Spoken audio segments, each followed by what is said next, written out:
I'm back. Yay! Thanks. Yeah, so I just wanted to do.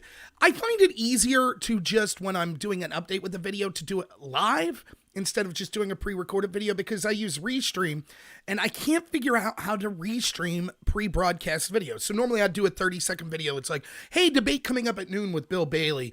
And then I would put that on my platforms, but I would have to add that one by one to my platforms, and I couldn't on DLive. So if I just do a live stream real quick, that's a minute, that's like, hey, debate coming up at noon with Bill Bailey, then everyone could see. So sorry for checking out and then coming back in like that, but I wanted everyone just to have access to that 2-minute video so they could see what's going on at noon. So for those of you who saw my live stream the other day with Susan Courier, which I can't say enough about her, I thought she was fantastic.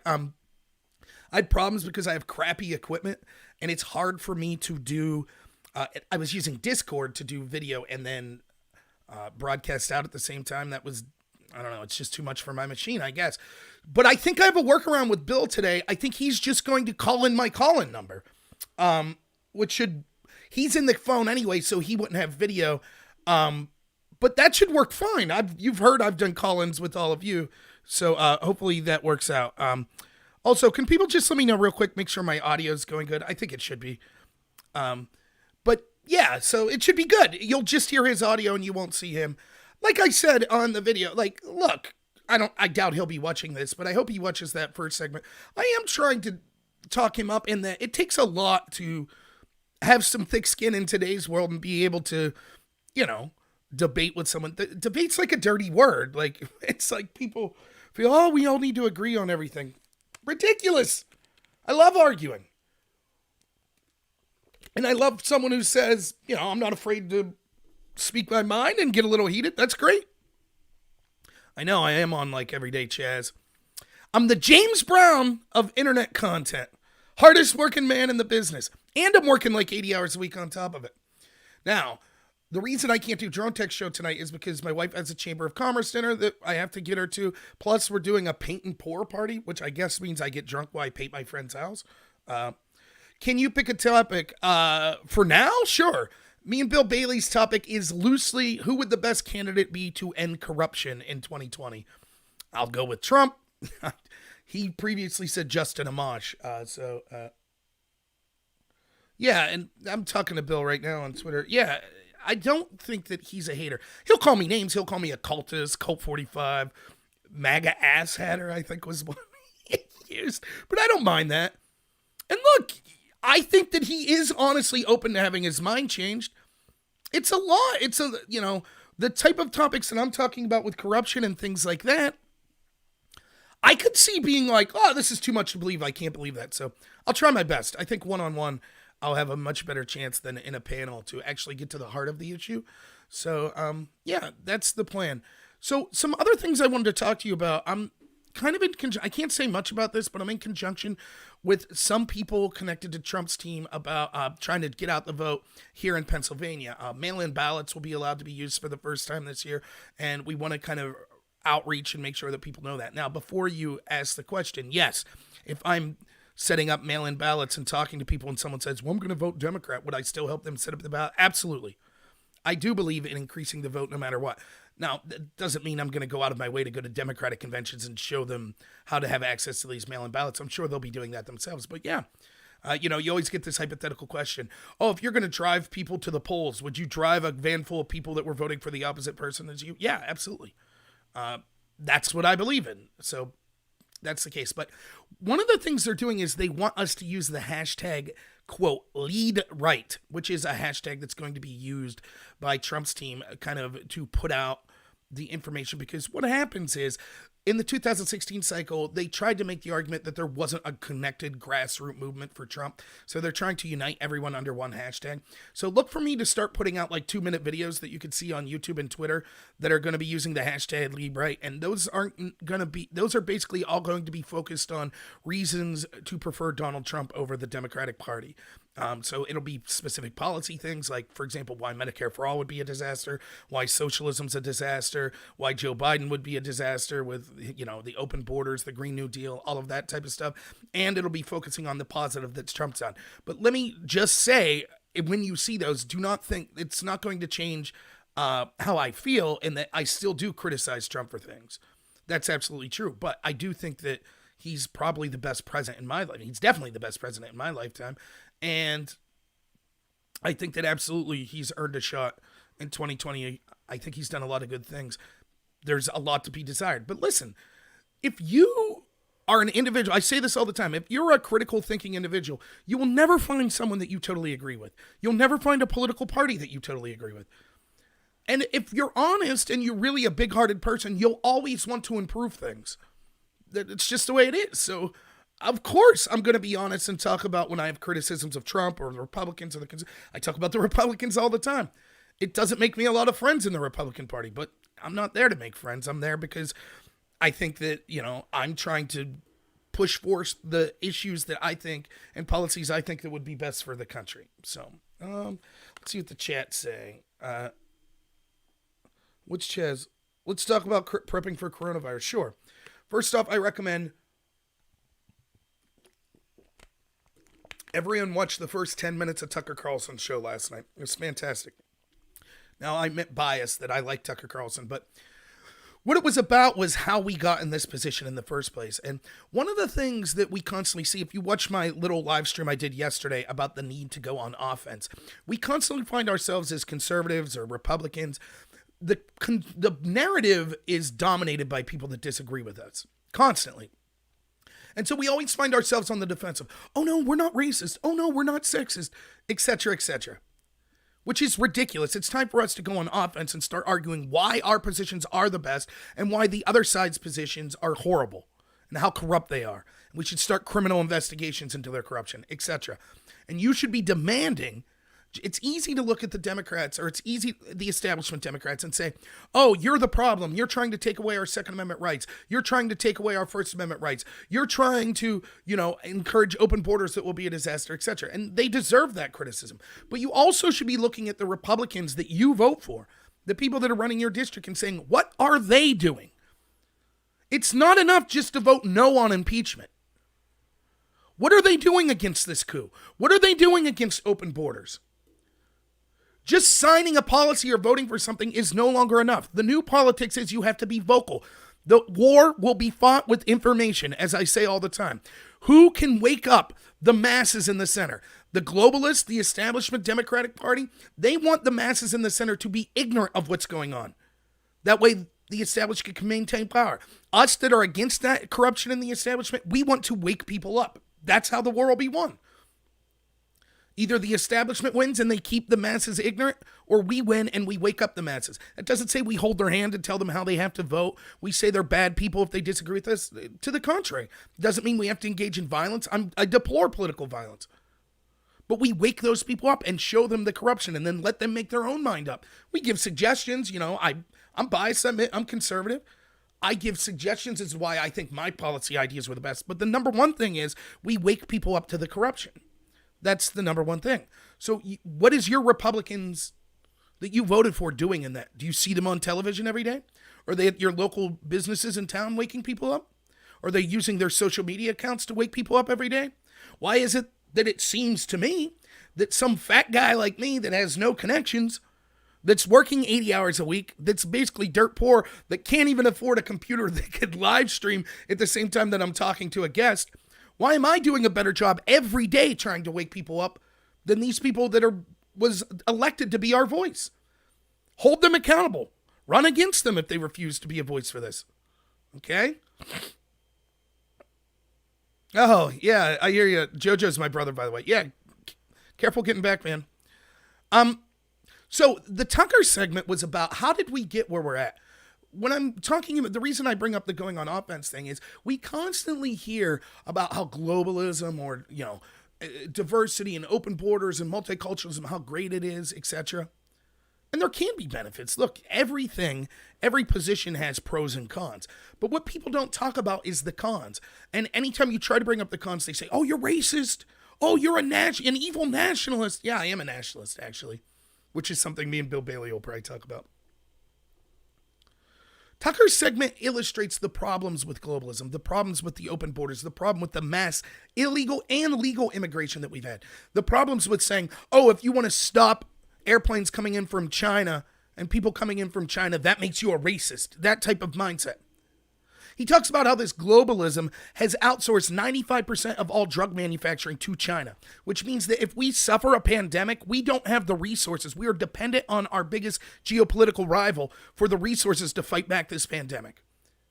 He talks about how the open flow of all these people has encouraged the pandemic to spread. And that's not even nefarious, just with the world opening up more with things like air travel. Of course, it's going to be more severe than pandemics of the past, like the Spanish flu.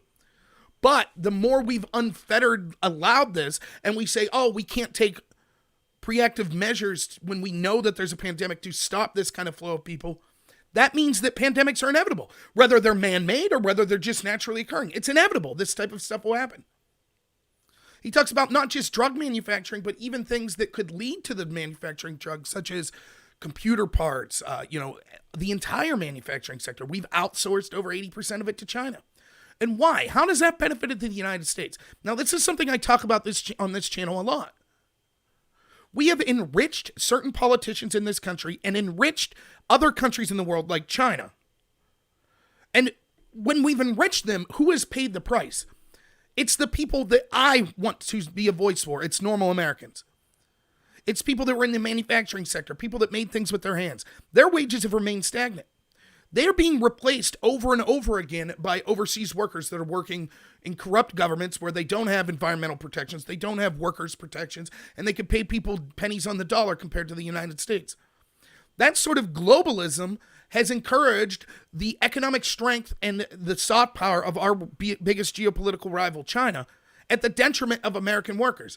But the people we elect to represent us, many of them have gotten incredibly wealthy. Wait until the story comes out about the Bidens in China, getting Hunter Biden going over there with no expertise and getting billion-dollar energy contracts.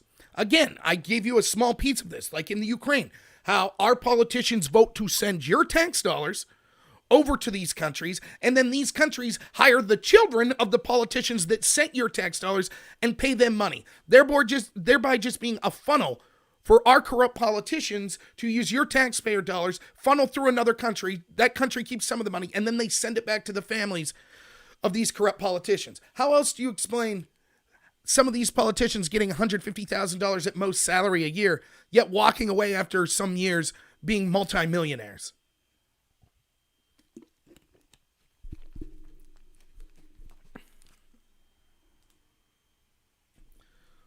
So in the name of globalism, now one of the things that's going to come with it's the spread of illnesses and things like that. But because it's bad to be a nationalist, it's bad to be patriotic and want to have the interests of the United States first and foremost. Now we listened to the experts that have allowed us to outsource everything we could do to fight the coronavirus to China. And as Tucker correctly points out, even if China didn't do this intentionally, which I don't know if they did or not, haven't they learned the lesson? Pandemics like this will devastate the United States, and even though it may kill a lot more people in China, it doesn't matter to the Chinese government. You think they care? You think the party of the one-child policy cares? You think the party of Mao's China cares? Of course not. As long as it hurts the United States and it hurts our commerce and our economy, and it strains our medical capacity, who cares? Another thing, if we do see things rise to a pandemic in the United States, you're going to see a problem that I talk about all the time when we're discussing Medicare for All, and that is the scarcity of healthcare in the United States. It's easy to be feels over facts, and I don't begrudge people this. I too share the feeling that I would prefer that no one ever be ill in the United States. I would. I'm a realist. I realize that's impossible even in the best of societies. People are going to get sick. There's always going to be people that fall through the cracks. It's just going to happen. Our job is to try to have a system that makes things the greatest good for the greatest amount of people. So as a realist, I understand that. But I get the idea of saying, hey, we think everyone should have health care. But you have to be a realist. Is there enough health care to go around? Or do we have to triage it? And how do we get more access to health care for the greatest good for the greatest number of people? Well, free markets and what the socialists call greed actually is beneficial because people won't spend huge amounts of investment in education to get in the medical field if there's not a payoff for them at the end of the day. if these doctors can't make money because Medicare for all means that they have to basically work with people for pennies compared to what they used to make, a lot of them will drop out and go for more lucrative fields, or they won't get involved in the first place.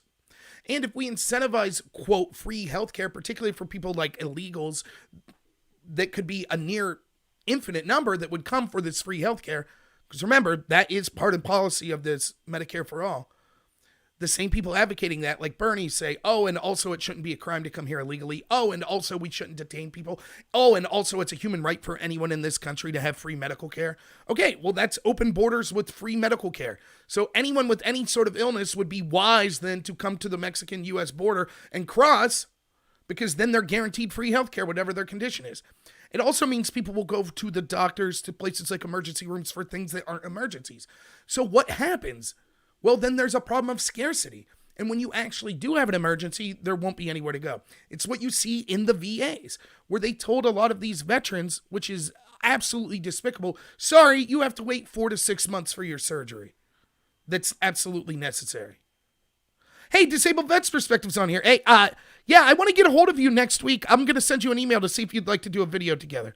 So, great morning to you as well.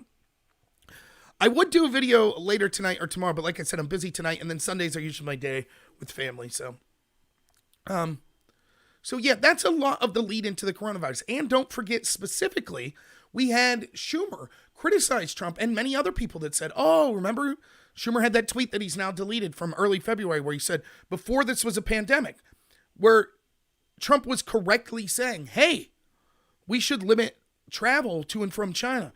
And Schumer was like, no, you can't do that. That's authoritarian. Well, now we see the results. And don't forget a couple other things to remember. Before one person even died in the United States, the Democrats were calling it the Trump virus. They were blaming Trump for all this stuff without any evidence that it would reach pandemic levels. So it just shows that they wanted to politicize this. And you can see they're chomping at the bit to make it about Trump. Even in the House, where they have the purse strings to the purse strings to set money aside to deal with the coronavirus. They waited 2 days so they could run ads and fundraise off Trump not doing anything on the coronavirus. So, I mean, there's a lot of despicable things going on. And even as much as I despise the establishment Democrat Party, you would hope that they could work together and at least wait to politicize it until the thrust of the pandemic's over. But no. Now, could Trump be doing better? Yeah, I mean, I heard my buddy Tom here, I didn't see the interview, but I think I kind of know what was going on, but he seemed to think that the CDC and Trump interview on this was garbage. Like, they're saying, don't worry about wearing masks, but all of them are wearing the doctor's masks. That seems to be a bit foolish. And look, I think that Trump, it behooves him to downplay it. And not just him, but maybe the country as a whole. For example, there actually could be more, what's the word I'm looking for? More impact from fear of the coronavirus than the coronavirus itself. And not just economically in markets, but it could lead to mass panic and people rushing to hospitals to get tested for stuff that they normally wouldn't, which then means the people that actually have serious conditions that needs taken care of will have trouble getting access to that. It could lead to runs on things like grocery stores that could lead to violence. It could lead to people, stress levels increasing in everyone, which then could lead to medical problems in its own right. Now, I will say, despite that, I don't care. I'm a fan of the truth. And if Trump or anyone connected to the CDC is intentionally hiding the truth, I am vehemently against that. But I could see why they might want to downplay it. Just like I could see why the media wants to overplay it, because it drives up ratings and because they're propagandists for the establishment. And the establishment certainly wants to overplay this to harm Trump and try to affect him in the 2020 election. Now, what can you do specifically? I don't know. I'm not a medical expert and I would not trust me. I don't know if you could tell, but I'm a little girthy. I wouldn't trust anything that I say medically. It'll just come down to like, kill it with alcohol. Go get a bunch of whiskey, But, a good rule of thumb is this. Do what you can to inform yourself. And as much as possible, don't rely on others for your protection, you or your family's protection, particularly the government. I mean, because here's the truth. The government is corrupt, but they're also inept. I'm not saying they're always being corrupt, but when they're not corrupt, most of the time, then they're incompetent. So if you're saying, trust, the CDC will take care of this. Now, so take care of yourself and educate yourself. I'm not the person with the answers there. I'm really not. But also, the other piece of advice I could give you is don't freak out too much, right? Don't decrease your quality of life so much where you're just sitting there like in a bubble, like, oh, I'm afraid to go outside. Make smart choices, but, do what you can to prepare. But remember, life's about living. Life's about enjoying it. Don't bring yourself to a cold sweat worrying about this stuff. This is easier said than done. I know my brother knows that, we have people connected to us with serious medical issues. And one of the things I say a lot is, look, you do what you can as an individual, but there are certain things in life that will occur that you just have no control over. And so you roll with the punches, you do what you can, so, do what you can to protect yourself, your loved ones. That doesn't, obviously don't go too far with it. But, that's what I got on the coronavirus. Have you all ever seen the movie Shaun of the Dead? That's literally like my strategy anytime. So for those of you who don't know, it takes place in the UK and these zombies attack. And so the main guy, he's just some geeky guy and he's basically a nothing in life. And so he gets all of his family and loved ones together and he's like, okay, I got the best plan. What we'll do is go down to the pub, lock ourselves in, have a huge party, and then it'll all just blow over. His friend's like, yeah, it's brilliant. That's my plan. Crap, we have a life-changing event. I better get to the bar. I'll just drink my way through it. I'll wake up on the other end and everything will be fine. I'm not like that anymore, but there was a time in my life that would have been, So that's my thoughts on the coronavirus. Other things that maybe I have thoughts on today. So something channel related. I have a good friend on here, Milo. And one of the things he recommended is to push my Discord channel. And so I'm going to put a link up to that Discord channel right now. Doop, doop, doop. What I'm going to do is there's several roles that you could have on Discord, which I'm unfamiliar right now with what all those are, but it will basically give certain people more than just moderator power. So it might give them the ability to do different things. For those of you familiar with Discord, you might know.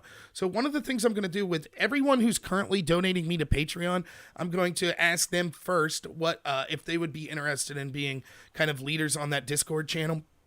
And then anyone who donates to me, I would also ask for that opportunity after I ask them. And I'm really making a push to grow the Discord channel. And here's why. Because it's not just about me. In fact, because I spend so much time on creating the content and then working and things like that, I haven't been on Discord a lot.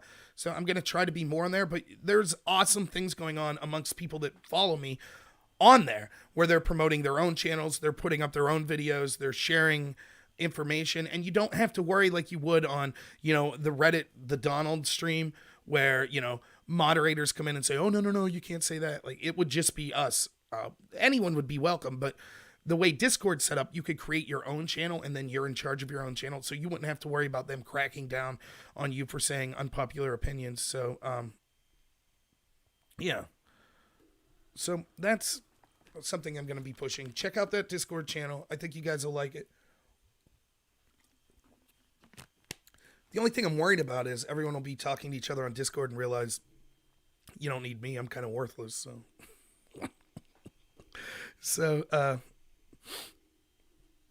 Yeah, it is. Preacher's one of the great people on there. I think you'll have fun on that Discord show. So any other recommendations for topics? So I'm probably going to head out here at 11:50. So I got 20 minutes left. And then I'll get set up with Bill and we'll start that debate. I don't know how long I could go with Bill, half an hour to an hour. But it should be good. Like I said, he's a never Trumper. I thought I was giving it to him pretty good on Twitter.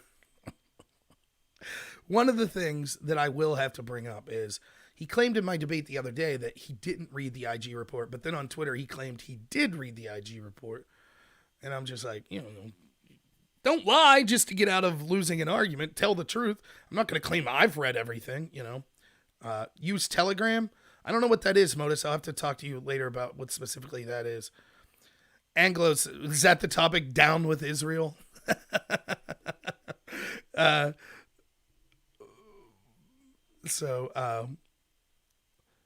fall of the stock market. What should we do? I mean, I'll be honest with you with the stock market. I don't trust it ever. It's clear that it's a rigged game. It absolutely is. The people at the top have it rigged, so they're always going to come out on top. Now, does that mean you can't make money in the stock market? No. One of the things is the stock market, you would think, will go up on average year to year just because things like the GDP go up. And so there'll be more investing because of things like that year to year. You expect a steady, gradual increase on the average. So it seems like it could be a decent place to put your money. But never forget, it is rigged. The people at the top are going to do what they can to make mass amounts of money off of you. So it is rigged. And I think that Trump makes a huge mistake putting as much emphasis as he does on the stock market when it's doing well. Because I don't think it's necessarily indicative of the wealth of normal Americans or the economic strength of the country on a whole. It's certainly a factor, but it's not the most crucial factor. And it's certainly not the only thing. So when Trump talks about, oh, the stock market's going up, it's all because of me. Then the default in people's mind is, well, then if it collapses, it's also because of you. And that's a dangerous position for Trump to put himself in. Now, do I think that the pandemic will make it, the coronavirus will make it go lower artificially? Yeah, but I also think it was artificially inflated due to things like Fed policy, quantitative easing, zero interest rates, things like that. So I'm not going to predict you when it will collapse. My friend Milo seems to think that, yeah, Tom, he likes it because a lot of his supporters like it because they're 401k. Agreed. And your 401k is something that many average Americans, people, that aren't necessarily independently wealthy, have a 401k that's invested in the stock market. And certainly I have one, albeit meager, but, of course I want it to do as well as possible. But how much influence does Trump himself really have on the stock market? I don't know. I think that he sends a signal. One of the things they say about the stock market, right? It's buy the rumor, sell the news. And what that means is hype gets the stock market going up. What might happen? But then when it actually happens, people are like, okay, it's done. And the stock market falls a little. It would almost be the true in reverse, I think. So you sell the hype. You're selling based on the hype of the coronavirus. But once it kind of peaks, then I think people say, oh, okay, that's it. And then they'll start buying again. I don't know. But look, here's the truth. I think Trump's been good for the economy. I think the tax cuts are good for the economy. But if they're not done in combination with spending cuts, then you're just inflating a bubble. That's true. It just is. You can't spend money you don't have. You can't. I don't care what kind of bizarre economic theory you try to push to me. You can't do it. You just can't. And inevitably, the money will be owed. It just will. Unless you're going to wipe the debt away through force, which doesn't seem to be likely. I don't think our government's going to wipe the debt to all the banks that we owe this money away by force. Until something's done about the Federal Reserve, which are private bankers that now print and coin our money, then these bubbles will continue to exist and they'll continue to blow up in their face. I've said now for months, when people are saying Trump's got 2020 locked up, they will crash the economy on purpose. They will. Mark my words. It might be much sooner than I anticipated with this coronavirus, but they're going to do it one way or the other. Now, I don't know if they'll crash it to depression levels, but they'll stymie growth intentionally, and we've given the Federal Reserve the power to do that. We have. That's our fault that we allowed that to happen, that we continued to elect people that wouldn't do anything about it. We had a guy that wanted to do something about it. His name was Ron Paul. I supported that guy. But Ron Paul was also a realist. He told you, look, we are going to enter a recession. We have to. It's simple math. If you make $10,000 a year, and on year one you make $10,000, but you spend $15,000, the only way to break even is the next year when you make $10,000 to only spend $5,000. And that's if there's no interest on that money. So inevitably you have to spend less than you earned. We have to cut spending programs, but that's not popular. Again, all I ask is for people to be have integrity and to be open and honest with their positions. Stop engaging in hypocrisy and double standards. If you're a Democrat and you say, look, I think we should have more social programs, that's fine. Just be honest that you have to raise taxes.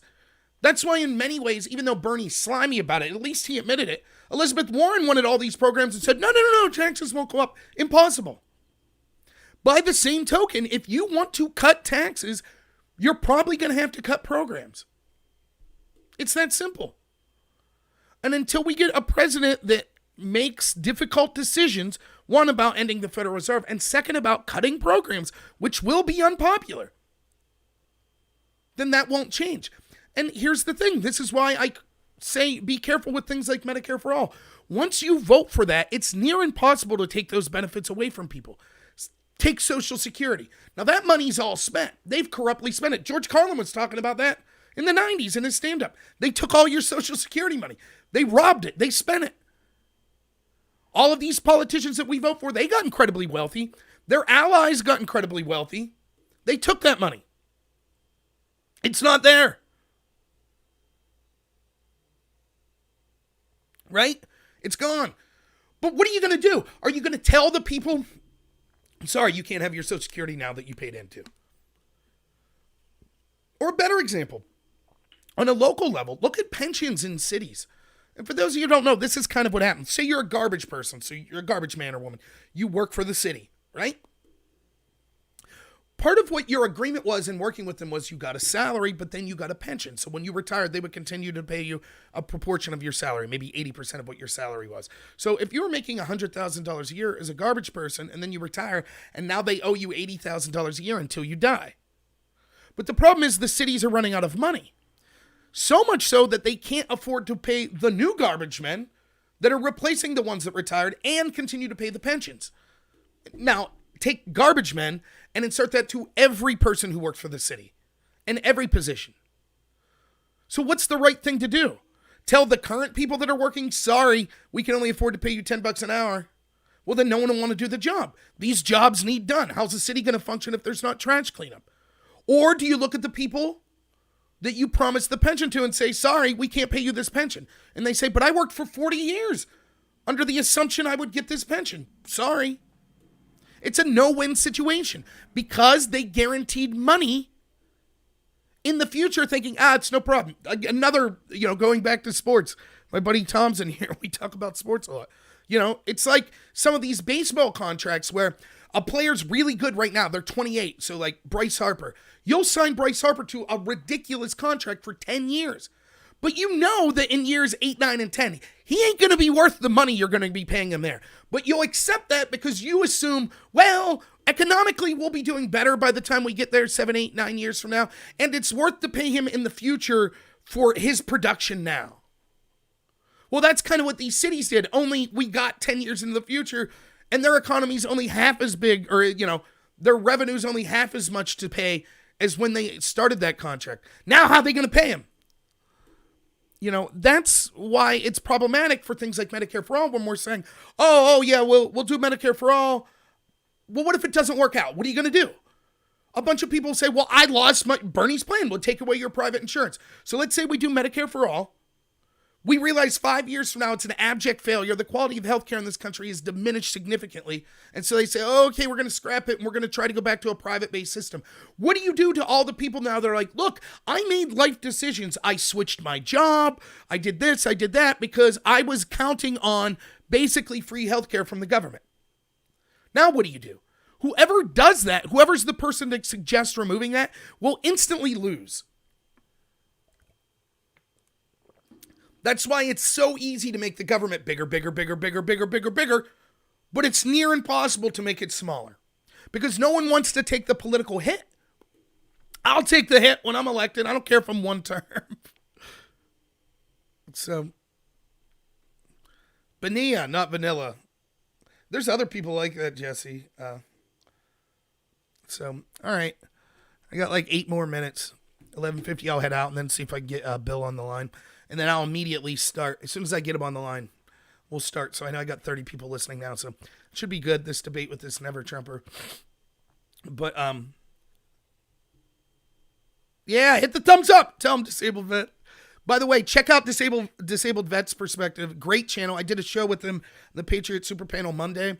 And I'm going to have him on the show hopefully next week. Like I said, I'll email you, Disabled Vet. But check out his channel. It's a great channel. And that brings me to another thing that I want to say. Just not... Oh, never mind. Because Tigger said something I want to comment. Politics are downstream from culture. Yes, that's absolutely right. And when I talk to people in the Republican Party or people with Trump's campaign, and I'm suggesting what to do, one of the things I often see is they talk correctly about, we're focused on Pennsylvania right now. How do we help Trump in 2020 in Pennsylvania? They correctly talk about the policies. I think they could do better in some aspects. Keep in mind, I'm talking to these people in 5-minute clips, so maybe they are doing way better. So I'm not trying to disparage them. But they're right to focus on policies, how they would help the state. But there's something else, and that you're getting to, Tigger, and that is the idea of culture, politics being downstream of culture. That's absolutely true. One of the things that's amazing about Trump, and look, again, I'll criticize him. I do all the time. I just did. The deficit spending's out of control. He should go after the Fed. Okay? One of the things that I think people lose sight of, I would like it to be a world where we're just talking about policies. Let me tell you a hard lesson I learned in debate.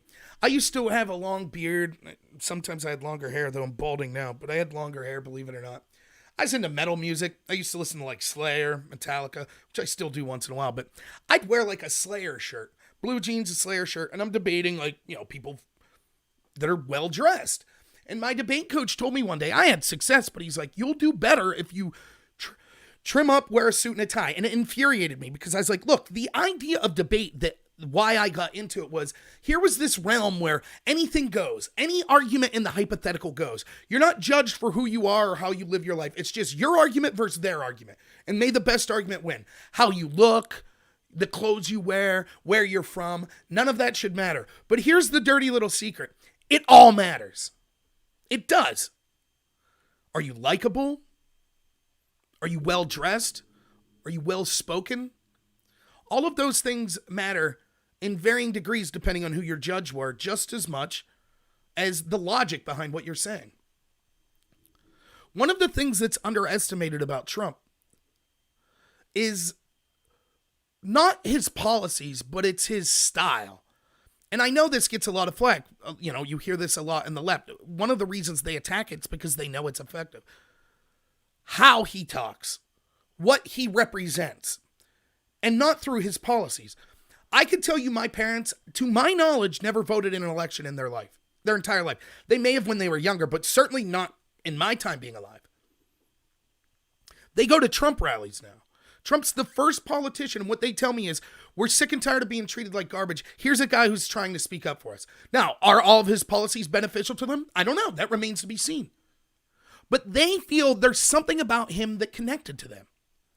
Now, if you're just a policy wonk, you're like, what does that have to do with tariffs? What does that have to do with economic policies, etc.? Well, nothing. But it's kind of similar to what you were saying, that culture is downstream from politics. There's more to it than just the politics of it. And I think that we need, if you're trying to support Trump and you're working on his campaign, you need to be willing to talk about that stuff with people.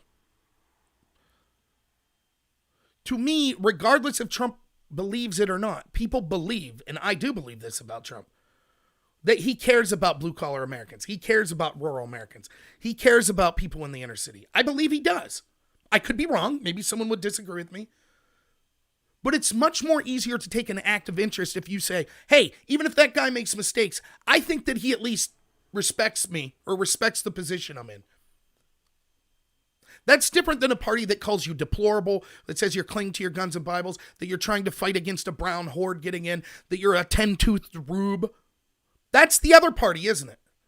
So that's one of the ways that we have to talk. And as far as culture specifically, yes, again, they played the long game. While Republicans are worried about winning elections, Democrats were worried about basically changing the education system into propaganda outlets. So academia is almost totally controlled by the establishment left. I don't mean my Democrat friends like Tom. By the way, you guys give Tom crap. He's my campaign manager. I wouldn't have it any other way. He's the man. I have other Democrat friends, I'm not talking about them, but the establishment people, they've changed academia into from the K through 12 level up into the university level. It's now just indoctrination pools. I don't think Tom agrees with me, but I say when stuff like Caitlin Bennett gets mobbed, when she gets mobbed at Ohio University, and the university and the police of the university say, yes, it was Caitlin Bennett's fault, we encouraged that mob, they should lose all of their federal funding immediately and lose it for years until they could prove they're not going to be hostile to people that have political disagreements. But I digress. The same with Hollywood. They were busy understanding that if they control Hollywood, that culture influences people and will be downstream, or that politics is downstream of that. The same's true of Silicon Valley. The same's true of the media. So we have to go on the offense. And again, if you're a friend of mine on the left, the same is true of you. Look, they'll screw you over in a heartbeat. Look at how they treated Tulsi Gabbard. Look at how they're treating Bernie compared to Biden. So we need to take away that ability for them to have mass influence over the culture in that way. That's not to say they shouldn't have a part in the culture, even though I think they're corrupt. But they shouldn't have a monopoly, and we need to be fighting on that level as well. So, okay. So please stick with me. I got 35 people watching. I'm going to disappear for 5-10 minutes, and then I'll be back on with Bill Bailey. Hopefully I won't have connection issues because I'm literally he's going to be calling in through my Google Chat number. So it should run smoothly. You guys could say whatever you want about him or about me. That's totally fine. I probably won't be taking a lot of the chat, but if you have questions or comments, put them there and maybe I'll get to them. But I will ask, I'll make one more plea because I know most of you won't like what he has to say. I think the guy has the exact right mentality in that he's like, hey, I love a heated debate. Even if we sound like we're angry at each other, we're not. And I honestly believe him when he's saying, if you make good points, I'll change my mind. I think he might.